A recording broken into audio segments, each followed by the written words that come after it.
Opening the door of your home to anyone, absolutely anyone who needs a meal, is a huge act of love. But what do you do if your home isn't welcoming enough and your table definitely isn't big enough? This time, Welcome, welcome. we meet a community-minded family dedicated to helping those in need. We love to welcome people from all sorts of diverse backgrounds. But their hearts are bigger than their home. This is going to be a logistical nightmare. So Barry's mission is to create some space wherever and however he can. Another square metre of space is another couple of people they can feed. Miguel learns a classic Jewish dish. You sprinkle the salt in the nailach. Oh, the knedlach. The knedlach. I love it. And Chris, well, you know what they say about men with large feet. Size 15 feet, really cut through the grace. Yep, they make good wine. All to help this wonderful family Come in. open the doors of their home even wider. This is our house. This is gorgeous. Bondi, a magnet for all sorts of people from all sorts of backgrounds. Something this lovely family definitely celebrate. My name is Leia. My name's Rivka. My name's Musya. My name is Rabbi Slavin. The Slavins run Our Big Kitchen, a not-for-profit community kitchen which invites people from all walks of life to join forces and cook for the disadvantaged. It's a place where people come together and produce food for hundreds and hundreds of people in need.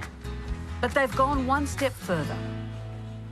In the Jewish tradition of Shabbat, the Sabbath, they open their home to anyone to join them for Friday night dinner. We've always loved to welcome people from all sorts of diverse backgrounds, and it's very, very, very beautiful.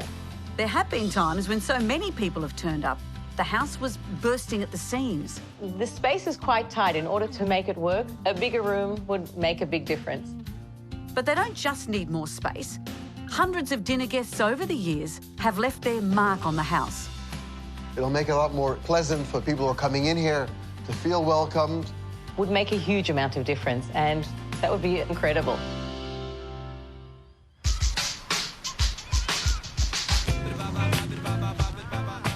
Even in laid-back Bondi, I don't know of many people who'd open up their home to anyone, cook them a meal and ask for nothing in return.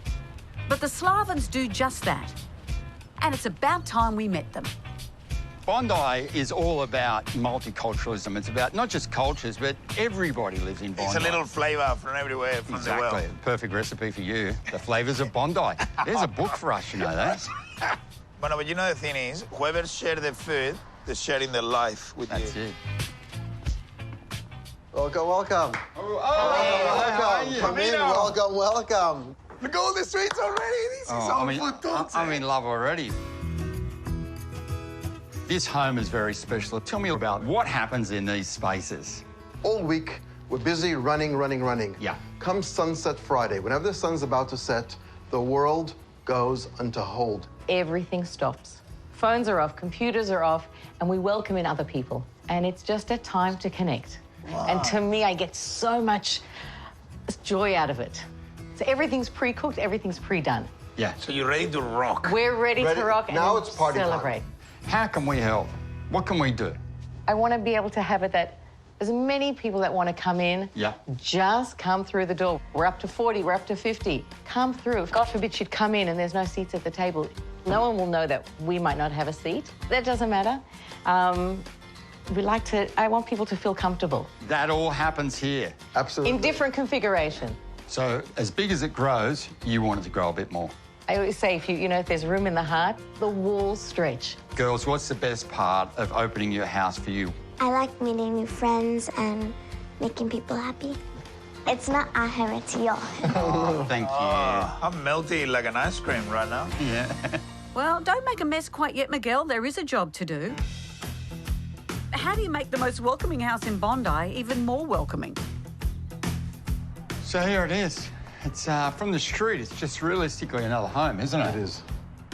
Do you want it to feel a little different? Do you want it to seem a little different? I think a bit of uniqueness is always nice.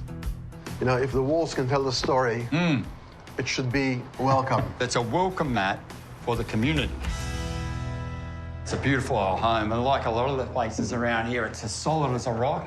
Generous hallway, though, isn't it? It is. Nice big doors, entrance, the arch particularly is a real feature. Yeah. This is the first impression of the home. Yes. We have so many meaningful conversations that happen just right here in the hallways. There's a really, there's a real intimacy almost to it as well. I'm loving that. Yeah. So the welcome to the house is pretty important as well. Well, fire up your beepy thing, take some measurements. Done. For most people, this house would be a pretty generous space. But then most families don't have dozens of people around for dinner every Friday night. You do a lot of great things out of your home. What is the other things that you do for community? So we have a place called Our Big Kitchen. So we began here in our kitchen here, cooking for women that were going through cancer treatment. It's taking the kitchen in the home to the community and sending it out to homeless shelters, to women's refuges, to anybody in need. And I feel blessed that I can do that. There is nothing that makes you a happier person than putting a smile on someone's face. I mean, the fact that these guys open the doors to anybody, it's special. So, how do you structure a dining space that can house 8 people or 30 people? This is going to be a logistical nightmare. Wow. The scuffs and scratches, I imagine, are an easy fix, Baz. Yep. The challenge is to do something with the space so it can go from an intimate family home to a place where lots of people can comfortably gather. Flexibility, Baz, your middle name. Oh, and I can't knock down any walls. But maybe I can steal some floor space from the inbuilt storage. Oh, I got some troubles here. Maybe not. This cupboard in the dining room has some serious water damage. Only one way to fix this.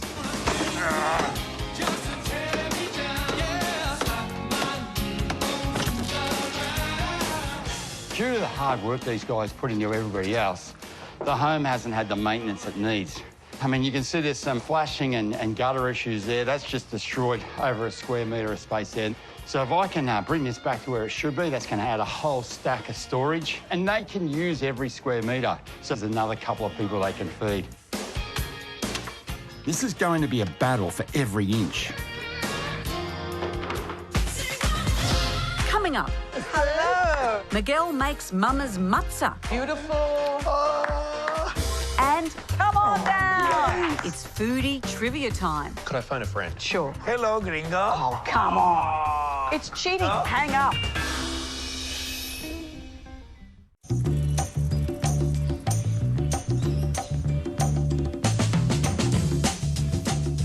Well, hello. She is. How are you? Good. Look at you doing your designs here with the Slavins. Yeah. So every Friday night, anyone can come for a meal. Their hearts are bigger than their table. They are. So some days there'll be 4 people for dinner on a Friday night, other times 30. Yeah. So how do you make the room bigger? Exactly. What a brief that is. You've got to have a dining table for 4 or 30 in the same room. And I couldn't make the room any bigger. There was no knocking down walls. So I had to think really creative and come up with a sort of a modular idea. Have a look at this. If you think creatively and use lots of little versions that you can bring together, that's going to work for different occasions, different amounts of people. Right. So I don't know how to tell you this, Barry. Yeah. I don't think this is going to be big enough. I'm going to build a table that'll seat anywhere between 4 and 30 people. This is one of the 4 quarters that's going to make up the round table, which can turn into many different dimensions. It's simply a matter of preparing the top ready for the stain. And this Ryobi sander will make light work of it. Now it's just a matter of applying the stain.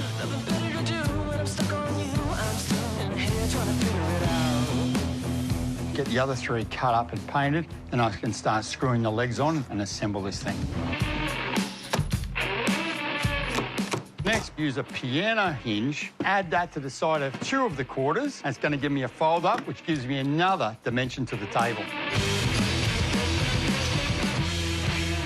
But I've screwed that on the wrong way. Human after all, Baz. Oh, that's going to fold up and there'll be a gap there, won't there? I've noticed a lot of your emails to the show about when I do things wrong. Dear the living room, I was very much shocked this week by Baz's slapdash screwing. I knew it was you. And send. And there it is, some off-the-shelf material, piano hinge and a bit of stain. And I'm able to turn one seat into three. Mazel tov.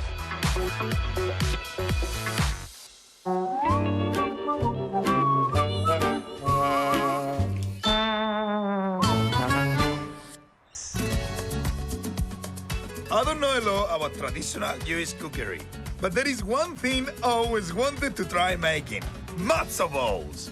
These are served in chicken soup, and it's something the Slavins have all the time. Leia told me she was handed down the recipe from her mother, so I'm visiting the matzo master herself, Leia's mom, Esther. Esther? Hello. Nice to see you. I'm looking for you, Welcome. Esther. Hi. Am I How gonna are you? smell the chicken already? So I noticed this as well in Leia's house. What is this? This is called a mezuzah. The mezuzah. Mezuzah, and it has a little scroll inside from the Bible. It's called Shema, and that is there to protect the people that are living in the home. When we leave, usually we kiss it. So this is where all the magic happens. Oh, I'm excited. There, that's right. I am going to put my fancy apron on. The matzo ball's main ingredient is ground matzo, a bread made with flour and water but no yeast. So, a flatbread? Quite correct, and it plays a big part in Jewish law. Although it can be enjoyed all year round, during Passover, the only bread Jewish people can eat is this flat, unleavened bread. Can I get back to my balls, guys? Fine. Oh, okay. How many times you make matzo balls? Can you count them in your head? No. So we start off with 2 cups of matzah meal. Then 8 eggs. As I help Esther whip these eggs into shape, it seems like the perfect moment to impress her with some of my Yiddish. So you sprinkle the salt in the nailach. Nailach. Oh, the knedler. The knedler. Wow, nailed it, Miguel. You can either put 1 cup of water, or some people use 1 cup of soda water. Yeah, because it gives it that fluffiness. And you cook them in water first? And after Yeah, you we'll serve cook in it, yes, in salt water first. It's amazing talking to Leia, and it's like how beautiful. Say, what do you do for yourself? And it's like, I love helping people. Yeah. Where does that come from? Where does that lovely nature, the human nature come from? That's what I saw my parents doing, helping other people. Believe me, they did not have much, but there was still room to help other people. And my home was always open to people for meals. Even if you don't know them. Let's say, Miguel, we just like on Of course Friday. not, Boom. of course not. Come over. My husband would go to synagogue, and he'd come home with 2 or 3 people. Hi, come in, Shabbat Shalom. That's what we say when someone comes for Shabbat, sit down at the table, and they would be our guests. So you do the cooking, and you don't have to be cooking for everyone. But you know what? It was always my pleasure. Oh, now, beautiful. So we with got the this guy. knedlach, it's a running mixture, so you can't actually roll that into balls. I usually put that into the fridge for about 20 minutes. Hey, Amanda, want to hear something cool? Go on then. In 2009, the world's largest matzo ball was prepared in New York. It weighed a whopping 121 kgs. Now that's a bigger matzo. That sounds Italian. So you take, not a lot, just like that. See? Soft roll.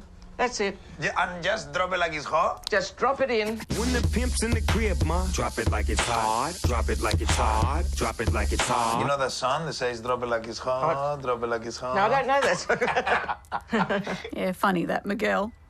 The matzo balls are left to simmer for 15 minutes. Traditionally, they're served with chicken soup. This one is a secret family recipe.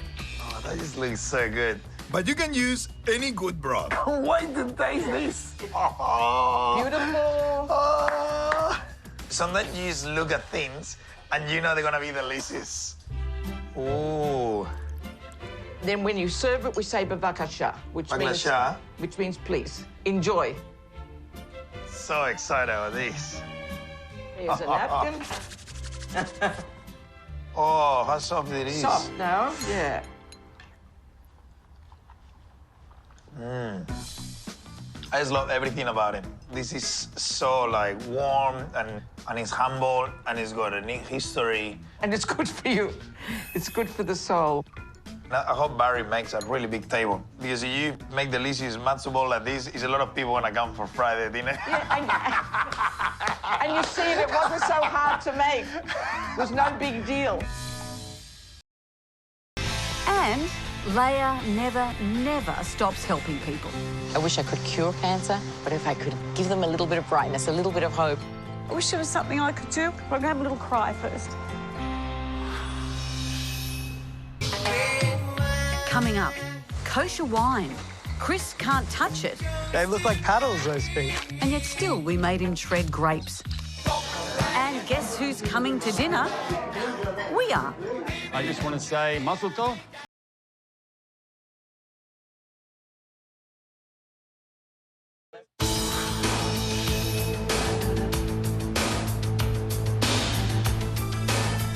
Even in the depths of winter, the Slavin family offer a warm welcome and hot food to anyone who wants to come along on a Friday. But space is tight in their house, so we're trying to create a little bit more. Baz, I believe you're making quite an entrance. Well, there it is. By opening up the front of the house, there's a journey from the footpath to the front door, avoiding the vehicles, and I think that's very important when you get a lot of people coming into the home.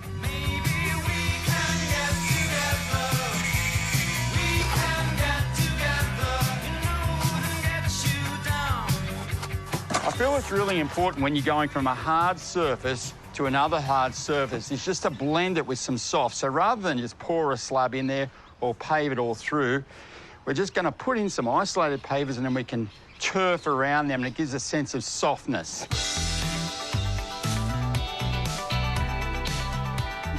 Time for my contribution, lunch. Care of the local kosher deli. Thank you very much. Thank you. And I think I can already see what Barry's had for breakfast. Well, I'd know that backside anyway.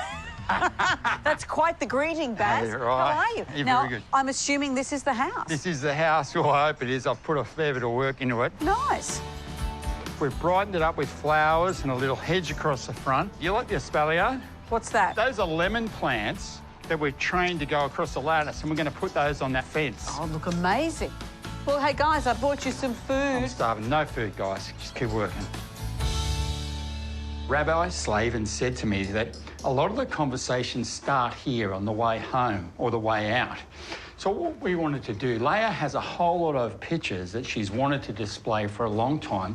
So we're creating a beautiful mosaic of photos here. Spark a conversation. This might spark conversation. Nice. I can see you putting a lot of love into this, Baz. Ooh, nice trimmy bits. But I've really come to meet Leah, whose generosity I find just astounding.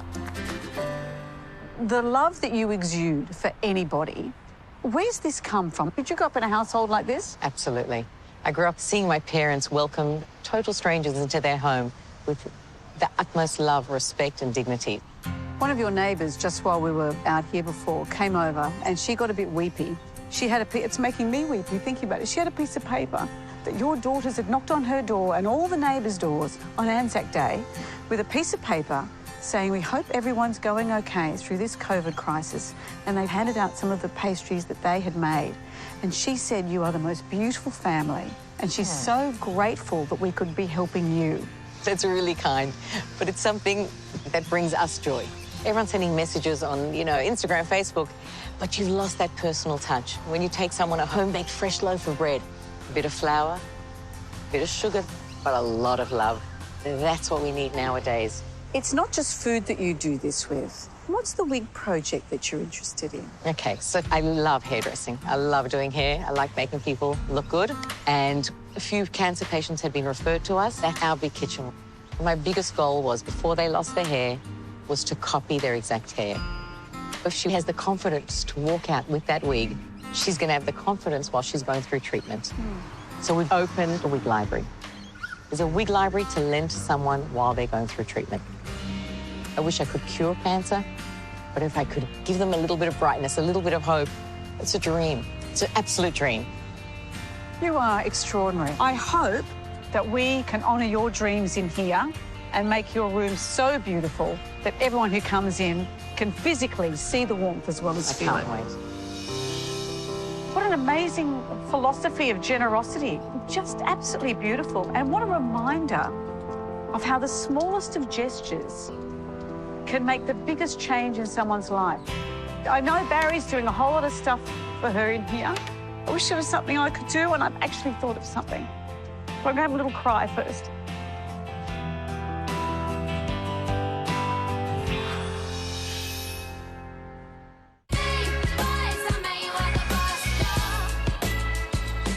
The Slavins are a family that gives so much to their local community. I want to give something back to them and back to their dinner party in the form of wine. But it can't be any wine, it has to be kosher wine. So I want to understand the kosher winemaking process, and Richie from Harkin Wines knows all about it.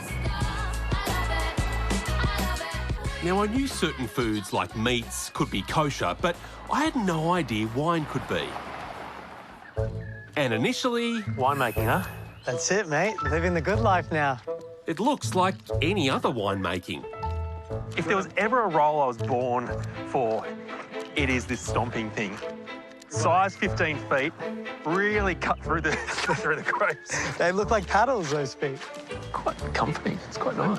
Try to do that for 3 hours.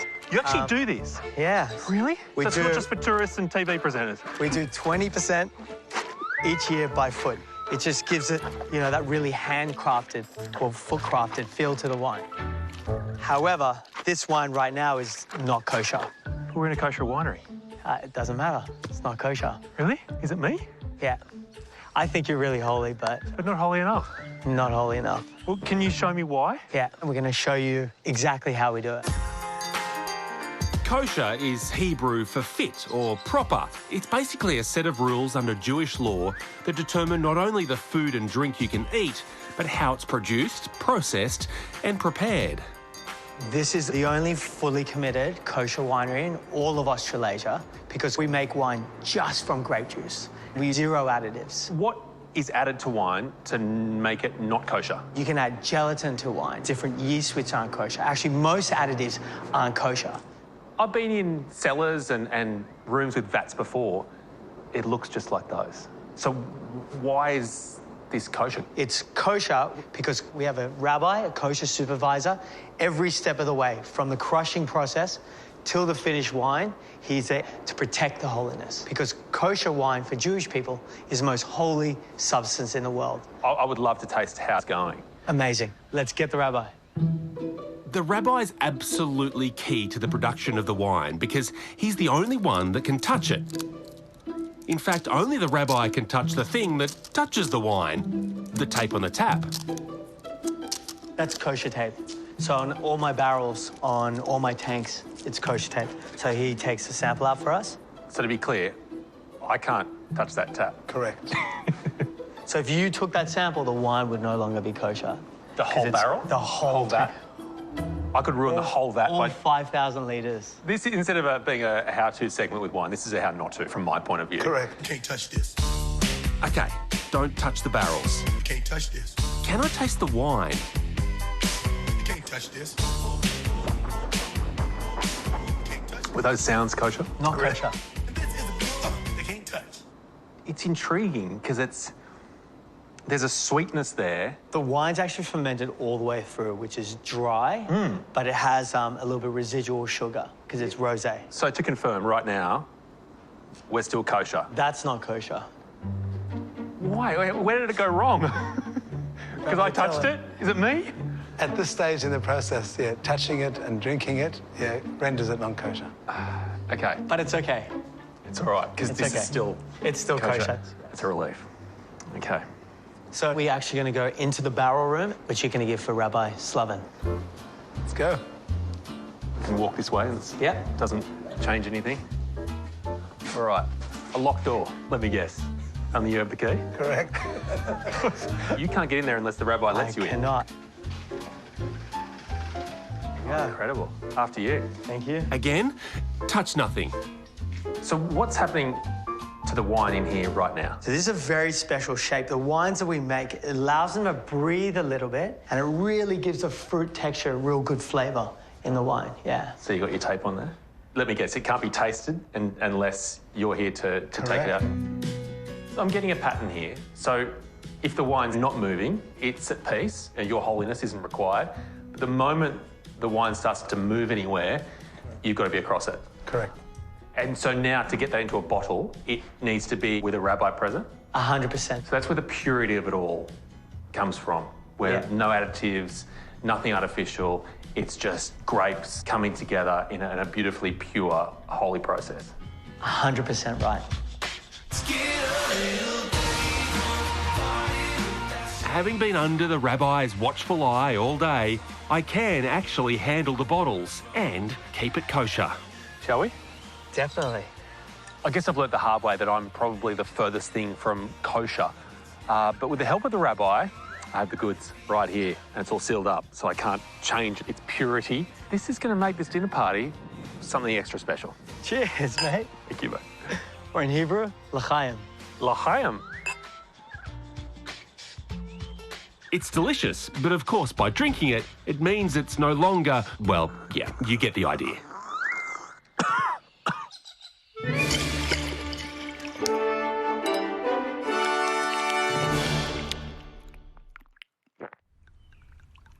You already salivating over there?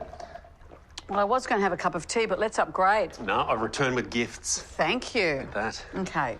It's interesting, isn't it? Because I've known how kosher food is prepared. Yeah. But kosher wine, I had no idea. The interesting thing is, most of their customers aren't actually Jewish. I guess the appeal is the lack of additives. And so for someone like me who has asthma, I quite like the idea of having something that doesn't have sulfides. Can we have a taste? Cheers. Cheers. And what's this? So this is a Shiraz, but if you taste it, it's quite light. It's lovely. It's like a Pinot, isn't it? Have you got Pinot envy? A little bit. It's between you and I. Because it doesn't have all the additives, what does that mean in terms of cellaring it? Asking for a friend. Genuinely, they don't truly know whether it can last 10 or 20 years, so their advice is don't let it sit around for too long. For more than 10 minutes. Just Let's do it. You're drinking wine at 10 a.m? I know. It's nice, though.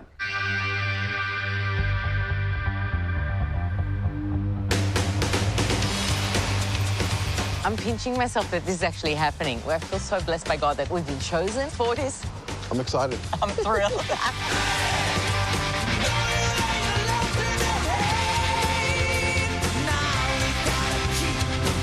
Barry, you got ripped off in the fruit shop. They're unspecial. You should see the cherries they tried to sell me. OK, tiny fruits in place, pictures hung, fresh lick of paint. I'm just describing stuff now.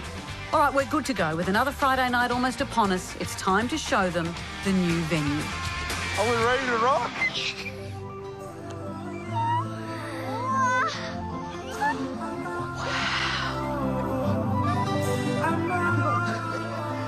Come in.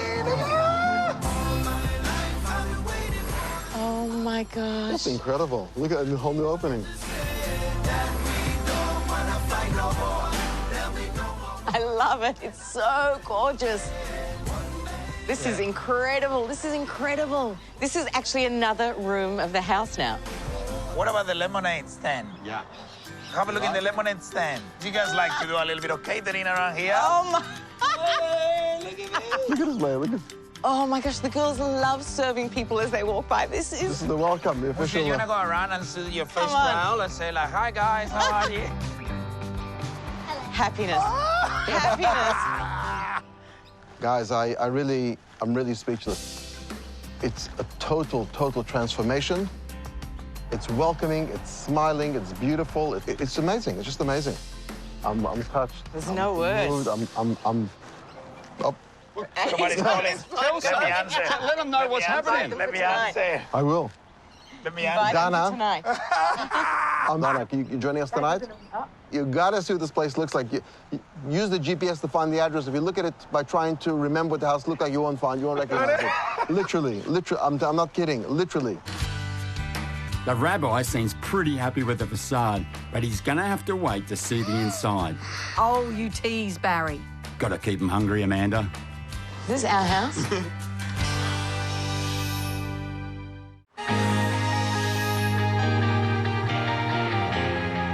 This week, we've been transforming the house of the Slavins. a remarkable family who invite people in need into their home for dinner. We've created a welcoming exterior. I love it. It's so gorgeous. But what's behind that big yellow door? Oh my God.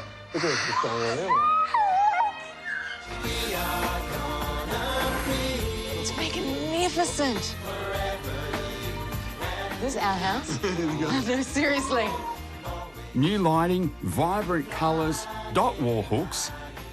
It's turned a pretty ordinary hallway into an inviting entrance. I've always wanted to hang up family photos. We just We just never got around to it. Oh. This is... You've made one happy woman. Barry, what you've done is you've given us the props and the setting for that very, very special moment as people are about to leave. Again and again, people come in and they feel a bit overwhelmed. Yeah. And then as they're leaving, they know it's the last chance. They got to say something. Yeah. And then they'll tell you, I've been meaning to say this and I've been waiting for this opportunity, but it's never been in a setting that looked anything like this. And how much more comfortable people will feel. And I can't thank you enough.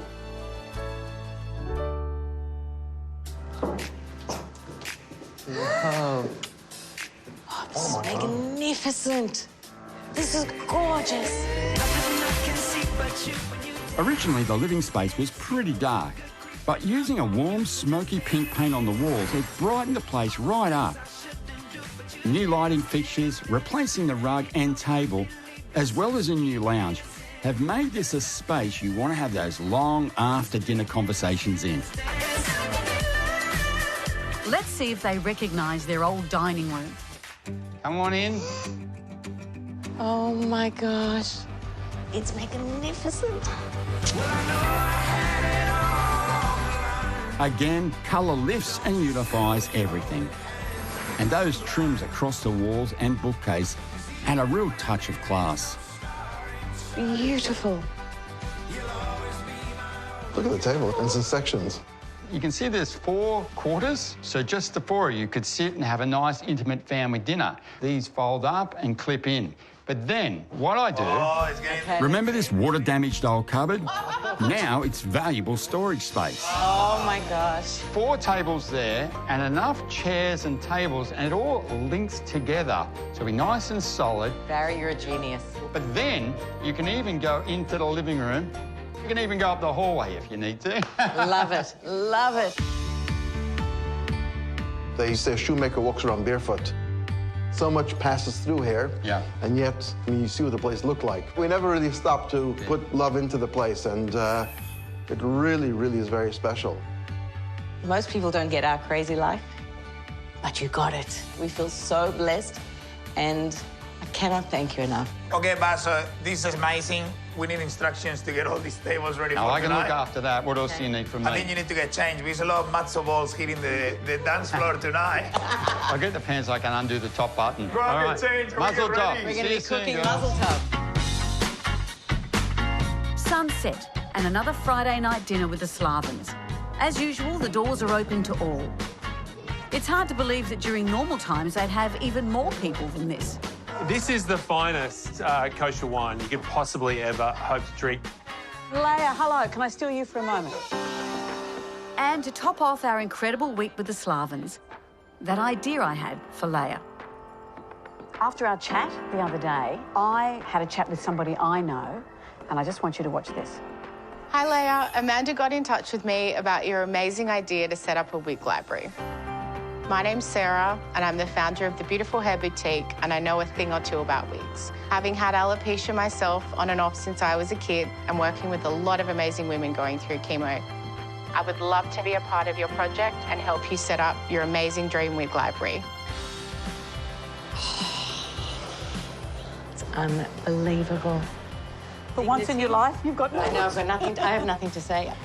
This is my dream, to put a smile on another woman's face, to give her that dignity and the love and the care and the confidence to go through what she's going to go through, give her that strength. Nothing more that I want to do in the world. This is just something that we could do to help you. It's the nicest gift anyone could have given me. Guys, thank you. Thank you, thank you, thank you. That's a dream. It's an absolute dream. Gents, what can I say? Mazel tov?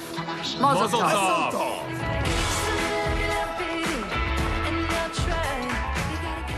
Tonight, absolutely incredible. Watching the guests, seeing the place, and seeing the joy in their eyes gave us immeasurable pride.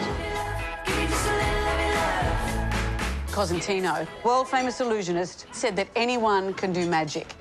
And what you do is bring magic to other people's lives.